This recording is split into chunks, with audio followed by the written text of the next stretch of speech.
অনেক দিন পর সেদিন একটা ট্রেন জার্নি ভ্লগ করলাম, যেটা ছিল গেটওয়ে অফ সুন্দরবন অর্থাৎ ক্যানিংয়ের দিকে। শিয়ালদা সাউথ সেকশন থেকে সকাল 8:28 ক্যানিং লোকাল ধরলাম। শিয়ালদা থেকে ঠিক সময়ে ট্রেন ছেড়ে তারপর ফার্স্ট হল্ট দিল পার্ক সার্কাস।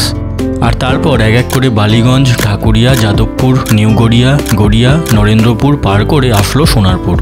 সোনারপুর পর্যন্ত ট্রেন জার্নি আপনাদের আগেও দেখিয়েছিলাম, সেবার যখন ডায়মন্ড হারবার যাচ্ছিলাম। এখান থেকেই ডান দিকের লাইনটা চলে যাচ্ছে বারুইপুর আর বাঁ দিকেরটা চলে যাচ্ছে আমার গন্তব্য ক্যানিংয়ে। এর পরের স্টেশন আসলো বিদ্যাধরপুর আর তারপর কালিকাপুর।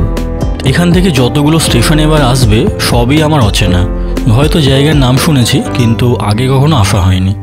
এবার চলে আসলাম চম্পাহাটি, যেই জায়গা প্রসিদ্ধ আতশবাজির জন্য। এবার পার করলাম পিয়ালি আর তারপর গৌরদহ পেরিয়ে আসলো ঘুটিয়ারি শরীফ। এরপর বেদবেরিয়া, তালদি পেরিয়ে অবশেষে পৌঁছালাম ক্যানিং। ডিটেল ভিডিও আমার চ্যানেল বঙ্গ ব্যাকপ্যাকারে, চেক ইট আউট। তো আজকের মতো টাটা।